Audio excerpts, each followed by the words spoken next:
Hey, Restore Church, this is Pastor Dave. I was thinking about, man, I have been to so many concerts at the auditorium for the high school, middle school choir, high school choir, middle school band, high school band, jazz concerts, all sorts of stuff with kids who've been in music. And it reminded me of one time we were at a concert in that auditorium, and we have a system. We've been to so many that we know what to do. You go about a half hour early, you go into the auditorium, turn right, move up into the second section, sit in the first or second row in the second section. And one time when we were sitting in that section, there was a mom with some siblings of the kid who was performing, and they were trying to get the mom's attention. And she was on her phone doing some stuff and pretty intense about it. And the kids were like, Mom, Mom, Mom, Mom, Mom, this is important, Mom. And finally, one of the kids goes, Mom, Matthew McConaughey. And the mom whipped her head around and what? And the kids died laughing. And so did I, to be honest. You know, every time something happens when we're distracted, every time some huge thing happens in the world, Christians will often say, this is an example of God getting the attention of our world, of our country, of our family. And to be honest, oftentimes we don't say this is God getting my attention because we all assume we're right where God wants us. But we're so distracted as a people and as individuals by just life. Sometimes it is by a crisis. Sometimes we're just distracted by just the comfort of the world, and we need something to get our attention. What finally gets our attention? Matthew McConaughey, sometimes. I get it. Or maybe it is a crisis. Or maybe it's something just ratchets up its intensity. It gets louder. God does this.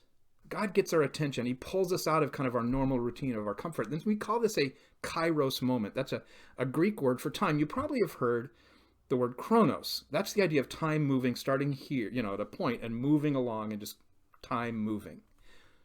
Kairos is a moment in time. The time is moving along and then something happens that causes us to break out of our normal routine and have to contemplate and think and observe and then change our behavior, move in a different direction. Something kicks us out of our normal routine, out of our comfort, and causes us to launch in a different direction. There's a great example of this in the Bible, and it's Moses. Exodus 3, we're going to look at the first 4 verses that Moses is there. And one day Moses was tending the flock of his father-in-law, Jethro, the priest of Midian. He led the flock far into the wilderness and came to Sinai, the mountain of God. There the angel of the Lord appeared to him in a blazing fire from the middle of a bush. Moses stared in amazement. Though the bush was engulfed in flames, it didn't burn up. This is amazing, Moses said to himself. Why isn't that bush burning up? I must go see it. When the Lord saw Moses coming to take a closer look, God called to him from the middle of the bush, Moses, Moses. Here I am, replied Moses.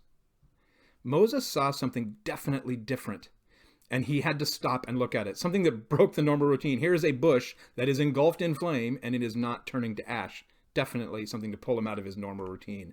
And he went, and then he listened to God, and then he thought about what God had said. He asked some questions. He contemplated, and it launched Moses into his final ministry, into what he was going to do that changed the world. He listened and obeyed.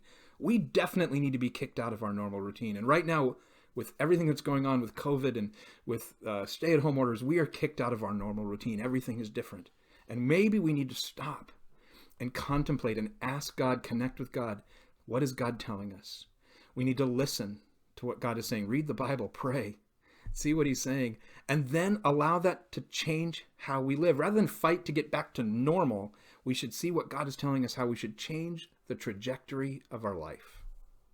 We need to act differently when God gets our attention. Okay? Or maybe I should say, all right, all right, all right. Blessings today, and we'll see you on Sunday at 10 o'clock online on Facebook at Restore Church.